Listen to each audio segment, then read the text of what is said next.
Alasan babi itu haram bukan karena kotor, bukan karena bawa penyakit, tapi karena jadi gini ceritanya. Di Timur Tengah sana kan tandus dan gersang ya, wilayah yang kering sehingga air tuh jadi komoditi yang langka dan berharga. Nah, sebagai hewan ternak, babi itu mengkonsumsi air lebih banyak dari manusia. Nah, ini kenapa beternak babi dan mengkonsumsi babi jadi perilaku yang gak etis. Udah tahu air langka, ini malah melihara babi, bikin manusia dan babi rebutan sumber daya air. Kayak, ente kok melihara babi ya, akhi? Kita di sini semua susah air, ente malah melihara babi. Kamu ini berdosa banget, gitulah. Kira-kira mungkin gitu ya. Dan this moral dikristalkan jadi ajaran agama gitu. Agama Yahudi, Islam, dan Nasrani pada waktu itu. Jadi punya produk hukum makan babi itu berdosa banget. Megangnya aja najis. Loh, kalau alasannya defisit air sama Indonesia jadi nggak relevan dong. Kita kan punya banyak air. Kita punya banyak wilayah perairan. Pakai sering banjir segala pula. Nah, apa karena hukum gak boleh makan babi ini sudah dibakukan di kitab suci, itu berarti hukumnya mesti berlaku selamanya bagaimanapun konteksnya dan dimanapun kita berada. Aku mau ngajakin teman-teman untuk memikirkan ulang tentang nilai-nilai sosial, norma, budaya, agama, dan kepercayaan yang mungkin kita biasanya disuruh terima-terima aja. Nah, di sini kita pertanyakan ulang. Di episode kali ini aku mau bahas suatu hewan anti label halal nih. Karena kalau ada suatu makanan yang ada kandungan hewan ini sedikit aja, sedikit apapun, pasti nggak akan tembus dapat label halal.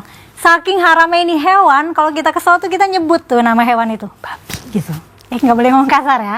Saking haramnya lagi, biasanya nih para pendosa menempatkan makan babi itu di hierarki dosa paling atas. Minum alkohol? Iya. Berzina? Iya. Babi? Oh enggak, babi haram. Nah, di Quran dan di riwayat Nabi, nggak ada penjelasan yang eksplisit dan rasional tentang kenapa babi itu haram. Ya pokoknya haram weh. Nah, di kitab-kitab fikih juga nggak dijelasin kenapa. Ya pokoknya di teksnya haram mutlak, ya udah hukumnya haram, nggak ada lagi ruang perdebatan. Teksnya itu ada di Al-Baqarah ayat 103. Bunyinya, innama harrama alaikumul maitata waddama wa lahmal khinzir wa ma uhilla bihi li ghairillah. Artinya sesungguhnya haram buat kamu makan bangkai, darah, daging babi, dan daging ternak yang disembelih selain dengan nama Allah. Nah, di ayat ini kata daging babi disejajarin nih sama bangkai dan darah. Iya, kayak separah itu. Di Quran ada 4 ayat yang mengharamkan babi yang kurang lebih maknanya kayak yang tadi ya. Terus biasanya di akhir ayatnya tuh dikasih disclaimer kalau darurat nggak apa-apa makan babi. Dalam Islam, babi selain haram dimakan, babi juga najis untuk disentuh. Artinya kalau kesentuh harus cuci tangan. Cuci tangannya harus 7 kali plus pakai sabun karena babi masuk kategori najis berat. Klasifikasi najis nih ada 3 dan babi masuk ke kategori najis berat. Yang 2 lainnya tuh sedang dan ringan. Yang masuk kategori najis berat itu anjing sama babi. Padahal darah, nanah, kotoran hewan dan manusia itu masuk ke kategori najis sedang. Loh, kok bisa ya anjing dan babi najisnya spesial gitu. Nah, kayaknya mengenai najisnya babi akan kubahas kapan-kapan ya. Sekalian kalau nanti aku bahas anjing. Intinya babi itu selain gak boleh dimakan, gak boleh dipegang juga. Boleh sih dipegang, tapi ya harus cuci tangan yang banyak. Sekarang kembali lagi ke alasan kenapa gak boleh maem babi. Biasanya kalau ada pertanyaan nih, kenapa sih gak boleh makan babi? Kenapa sih babi haram? Biasanya kita dikasih penjelasan itu dengan alasan kesehatan. Oh, soalnya babi itu kotor, bawa penyakit, soalnya ada cacing-cacing gitu. Sebelum Renaissance, emang alasan yang populer untuk merasionalisasi keharaman babi itu dengan ngejudge kalau babi itu kotor. Kandangnya kotor, terus makannya juga makan kotoran. Nah, the thing is, babi doang nih yang dijudge kayak gini. Sapi, kambing, ayam, kalau lapar juga kan makan kotoran. Kebersihan kandang ya tergantung peternaknya lah ya, rajin bebersih nggak.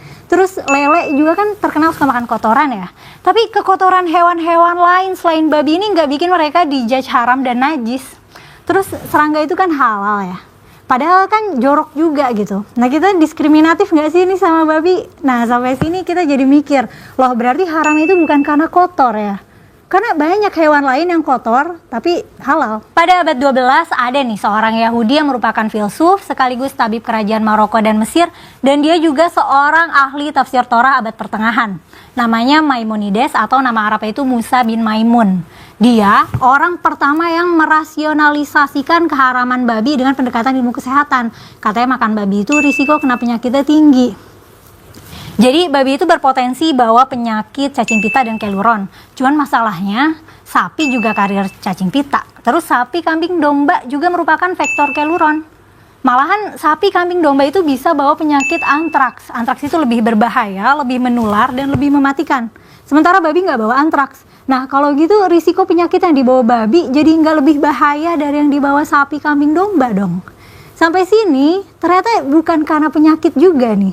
Karena ada hewan lain yang lebih berpotensi bikin kita terpapar penyakit, yang lebih parah dari babi, tapi halal. Nah, terus kenapa nih? Jadi dulu tahun 7000 sampai 2000-an sebelum Masehi, beternak babi itu pernah populer banget di tanah Palestina.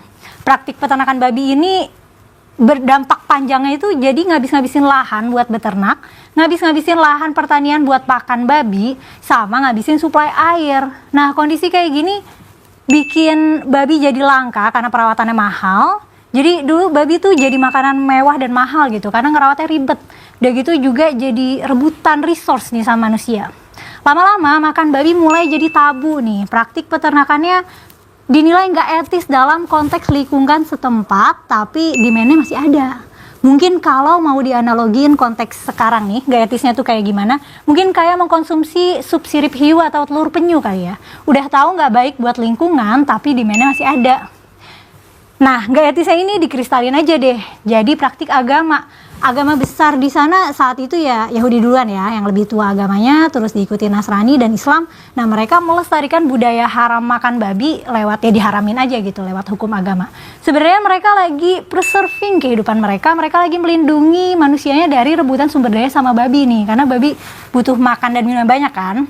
Nah, cuman generasi-generasi selanjutnya di ratusan dan ribuan tahun kemudian, termasuk kita, udah nggak aware lagi sama alasan aslinya kenapa babi haram. Taunya ya di kitab suci dibilang begitu, dan kalau beriman ya udah tinggal taat aja sama kitab suci.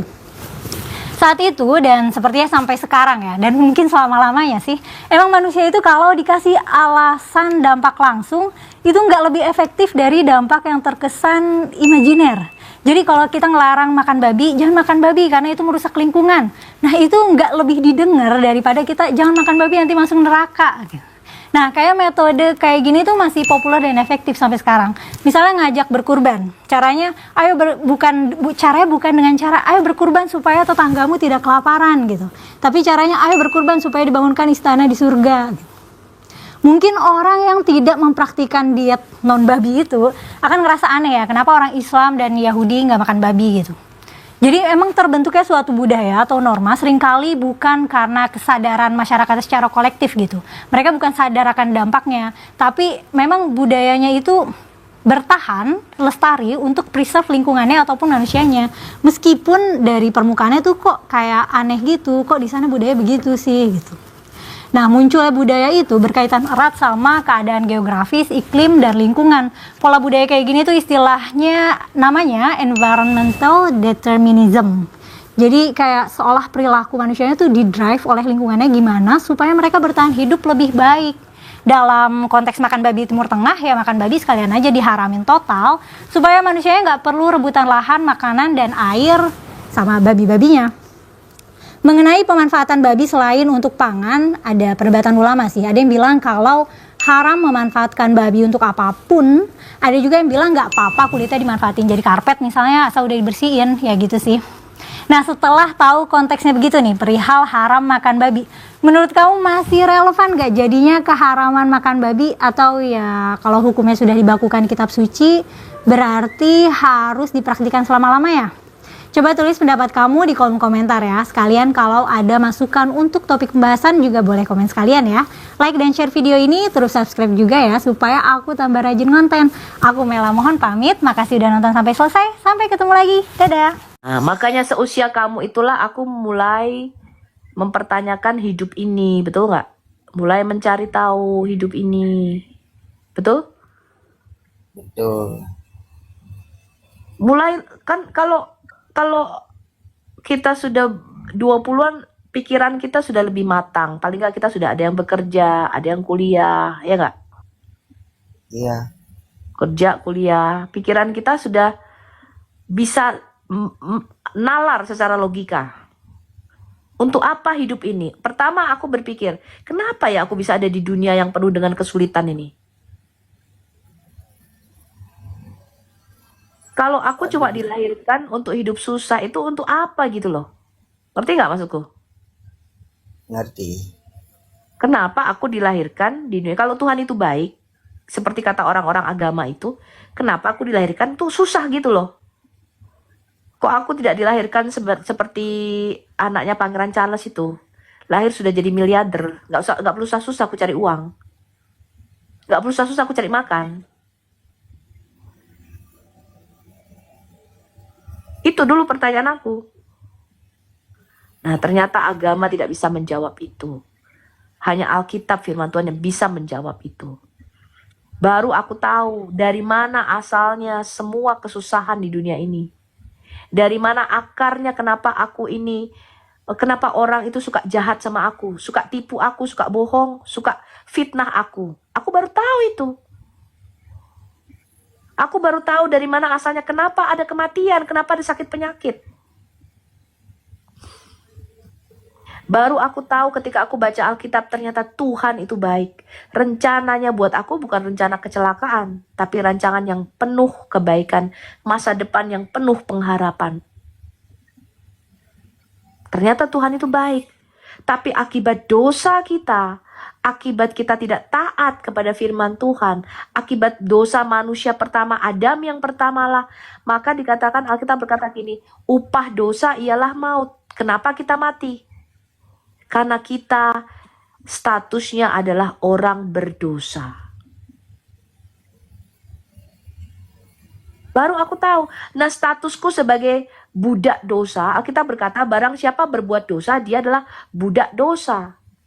Dan Alkitab berkata semua anak-anak Adam telah kehilangan kemuliaan Allah. Semua anak-anak Adam harus mengalami kematian. Karena status kita adalah orang berdosa.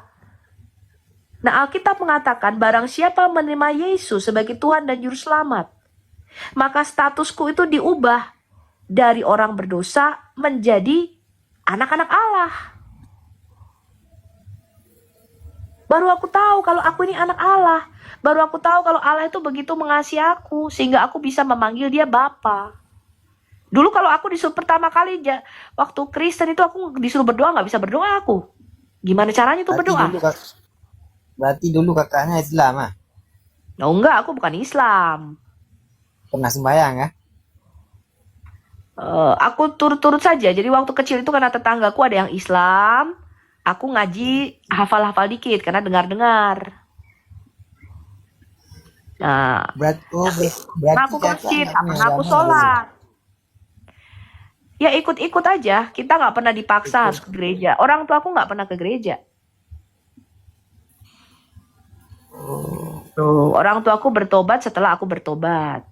Setelah aku bertobat, baru orang tuaku juga mendengar suara Tuhan karena satu dua hal mengalami kecelakaan yang hampir mati pada waktu itu. Lalu ibuku bertobat. Itu setelah aku bertobat. Ya banyak hal lah naik turunnya hidup ini. Nah keluargaku ya macem-macem. Ada yang agamanya pun tak jelas, tidak beragama. Ada yang pakai paham apa tuh yang dari India itu. Ya, ada yang Muslim, saudaraku. Nah, macam-macam. Nah, tapi yang Muslim saudaraku sekarang udah masuk di Kristen, udah dibaptis. Tahun Udah berapa semua. ya? Nggak semua. Hanya beberapa aja yang dari Muslim dia dulu, sekarang udah dibaptis gitu. Dia, suaminya, dan anaknya. Itu. Karena aku terus bersaksi sama dia. Kutanya lah dia, kok kalau sholat itu kau tahu artinya nggak? Baca-baca bahasa Arab itu nggak tahu lah katanya. Kau ngaji kau tahu sembahyang artinya nggak tahu katanya. Baca-baca bahasa Arab apalagi dia jarang ngaji. Terus kulihat dia puasa, aku puasa makan, gue bilang. Iya lapar katanya. Kok puasa makan, gue bilang. Lapar katanya. Kalau orang Kristen ada puasa nggak? Ada, orang Kristen ada puasa. Ada, cuma apa yang nggak bisa dimakan? Nggak Bukan bisa nggak dimakan semua dimakan. kan? Orang Kristen kalau puasa bukan pindah jam makan. Jadi bukan kita puasa lapar pagi terus makan terus nanti sore kita banyak makanan nih, ada rendang lah, ada lontong sayur lah, ada apa namanya pizza lah, ada apa pula. Gak begitu cara puasa orang Kristen. Puasa betul-betul puasa. Gak boleh makan enak-enak. Misalnya kamu nggak boleh. komitmen puasa selama 40 hari gitu ya. Atau 30 hari. Atau puasa seminggu. Puasa macam-macam. Puasa ada 3 hari 3 malam tak makan minum. Lah aku dulu pernah melakukan itu 3 hari 3 malam tidak makan dan tidak minum. Hanya perjamuan kudus saja. Ya, Tidak makan, tidak minum itu. tidak makan tidak minum 3 hari. Yesus pun berpuasa begitu. Yesus tuh puasanya 40 hari 40 malam, tidak makan tidak minum. Wah, ai komen enggak cabut, enggak kenal. Iya, jadi Yesus kalau puasa tuh Gron, bukan Yesus puasa pagi, sorenya dia makan rendang Gron. Tidak Gron, itu bukan puasa namanya, pindah jam makan Gron. Ya, kulihat kalau orang muslim tuh puasa, buka puasa. Ada mendoan, ada pisang goreng, ada takjil, ada kolak, ada rendang, ada lontong sayur. Makanya harga makanan kalau bulan puasa bukannya turun, makin naik. Karena apa? Makin Orang naik. malah banyak makan. Betul nggak, Gron? Masa bulan puasa harga naik? Harusnya bulan puasa kan orang jarang makan, betul nggak? Makanya dikit dong. Atau makannya sederhana aja toh. Tapi masa harga daging naik, harga telur naik, harga cabai naik. Berarti lebih banyak makan dong, betul nggak? Logikanya, ya nggak, Gron? Masa harga daging naik waktu bulan puasa? Harusnya turun dong. Nah, karena apa? Bukan berpuasa, tapi berpesta pora. Nah, Tuhan Yesus, Musa waktu puasa nggak begitu caranya. Musa waktu puasa bukan puasa, sorenya dia makan gulai kambing, enggak. Berpuasa itu betul-betul merendahkan diri kita di hadapan Tuhan. Berpuasa itu betul-betul membatasi diri kita dalam hal makanan. Ada yang berpuasa makan sayur aja, sederhana, nggak boleh makan daging-daging, Gron. Namanya puasa. Ada. Aku pernah lihat bos aku di India. Pantang, makan sederhana, Gron. Makanannya nasi saja dengan sayur. Sederhana, Gron. Betul? Kan kita berpuasa, Gron. Enak juga puasa gitu. Iya, bukan pindah jam makan, Gron. Nah, itu namanya puasa. Kalau Musa, Elia, dan Tuhan Yesus puasa itu dia 40 hari, 40 malam. Tidak makan dan tidak minum. Gitu. Jadi Tuhan Yesus puasa itu sorenya tidak makan gulai sapi. Itu baru puasa. Betul-betul dia mematikan daging ini untuk mendekatkan diri kepada Tuhan. Gitu, Gron. Itu baru puasa, Gron. Itu puasa yang sebenarnya.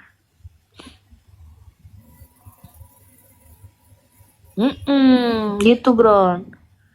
Makanya ketika dicobai iblis mental sama Tuhan Yesus. Itu baru Gron. Baru keren dia. Puasa 40 hari 40 malam. Ketika iblis datang, mental dia langsung. Tak mempan iblis sama Tuhan Yesus. Tak mempan dicobai Tuhan Yesus. Gitu, Gron.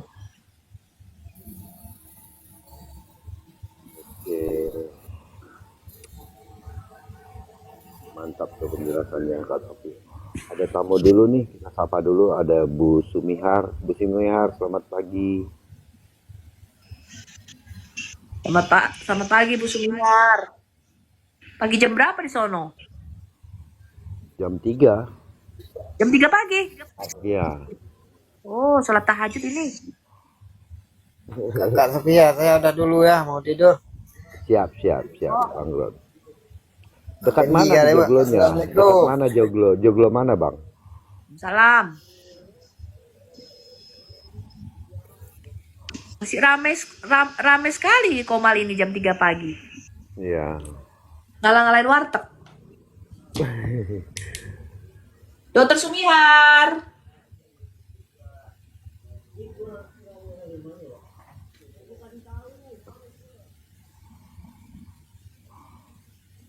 Kurang keras suaramu Bang Nabiro. Oh gitu. Nanti kaget mungkin jangan-jangan sudah kelamaan ketiduran kah? Dokter Sumihar. Oke. Dokter hewan. Oh iya. Selamat Banyak kan dokter nih. Natal Elia. Dokter pagi-pagi sudah Meron, selamat Natal. Selamat Natal semuanya, selamat Natal. Ini salah pencet ini mau izin turun ah. Salah Oh pencet ini. iya udah. Oh iya siap Oh, salah siap. pencet. Nggak apa-apa lah, Pak. Ah, Oke. Salah pencet. Iya, salah pencet tadi. Tadi cuma ngecek doang. Siapa yang minta? Oke ya, mau istirahat dulu Nggak Ibu. apa-apa, Bang. Iya iya istirahat Bang ya. Terima kasih ya. Ya, Terima kasih, Shalom. Shalom shalom.